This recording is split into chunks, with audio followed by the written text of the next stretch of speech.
Do you leave all of the money-making decisions to your spouse, or have you decided it is time you become CFO of your household, ladies? Christina Lynn of Lynn Financial is back with some money tips for moms just in time for Mother's Day. How are you? Good. I like that, CFO of the household. Yeah. Well, okay, so I did some searching on this because traditionally women are thought to make most of the money decisions in the home.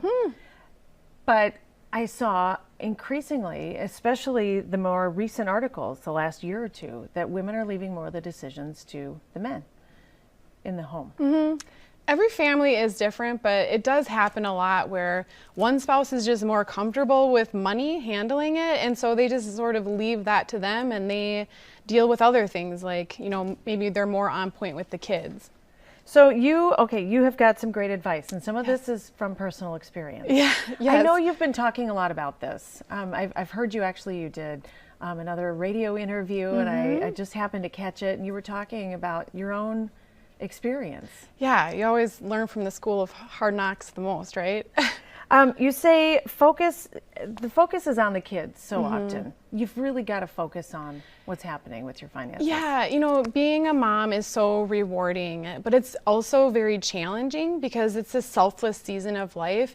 You kind of put your own needs on the side while you're dealing with the kids, and it's so easy to do that with money. You just kind of put the money issues on the back burner while you're dealing with the kids. So don't neglect your finances. Don't neglect them. You know, time is such an important element of a financial plan that, you know, you're doing yourself a disservice by putting that on the back burner and just waiting until you have more time to deal with it. Deal with it now. Okay, set up an account in your own name. A lot of couples aren't comfortable with this. You know, I always advocate transparency, but why I do encourage mothers to get an account in their own name is because one, it's going to give you easy access to money in case of an emergency, and that's always a good thing. And two, it kind of forces you to have a little skin in the game.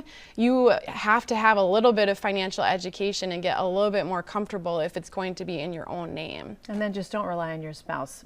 Most important reason why? You know, it's not that you shouldn't rely on your spouse, but I want you to understand what your family finances look like. Don't just 100% outsource that to your spouse.